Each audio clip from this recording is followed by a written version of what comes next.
अंतरिक्ष में जाने पर अंतरिक्ष यात्रियों के इम्यून सिस्टम में बदलाव आ जाता है। उनमें संक्रमण फैलने का खतरा कहीं ज़्यादा बढ़ जाता है।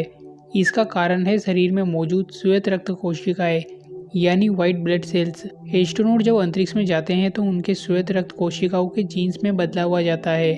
लगभग 100 तरह के जीन्स की एक्टिविटी कम हो जाती है। इतना ही नहीं, डीएनए में मौजूद 35 दूसरे तरह के जीन्स अलग अलग तरीके से ज़्यादा एक्टिव हो जाते हैं। व्हाइट ब्लड सेल्स शरीर में आए किसी भी तरह के संक्रमण से लड़ने का काम करती है। अगर इनमें किसी भी तरह का कोई बदलाव होता है तो इसका सीधा असर ह्यूमन बॉडी पर जरूर पड़ता है। इसके लिए कनाडा के स्पेस साइंटिस्ट ने 14 अंतरिक्ष यात्रियों पर रिसर्च की, जिसमें इंटरनेशनल स्पेस स्टेशन पर जाने वाले अंतरिक्ष यात्रियों के खून के नमूने लिए गए। ये खून के नमूने अंतरिक्ष में जाने से पहले, अंतरिक्ष में जाने यानी इंटरनेशनल स्पेस स्टेशन में रहने के दौरान और जब एस्ट्रोनॉट धरती पर वापस लौट आए तब कलेक्ट किए गए, जिनमें श्वेत रक्त कोशिकाओं के बारे में ये इन्फॉर्मेशन मालूम चली। स्पेस में व्हाइट ब्लड सेल्स की सक्रियता कम हो जाती है, इसी कारण संक्रमण का खतरा पैदा होता है। जिन अंतरिक्ष यात्रियों को लंबे समय तक स्पेस में रहना पड़ता है, उनके शरीर पर चकत्ते यानी निशान उभरने लगते हैं।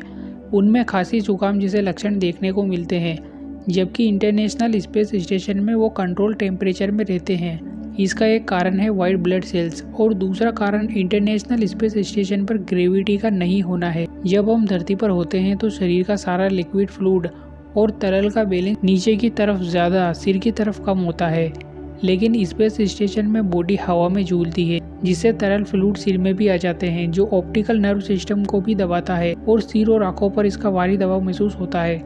इससे वहां देखने की क्षमता पर भी असर होता है। लेकिन जब अंतरिक्ष यात्री धरती पर वापस लौट आते हैं तब कुछ महीनों में सब कुछ पहले जैसा नॉर्मल हो जाता है।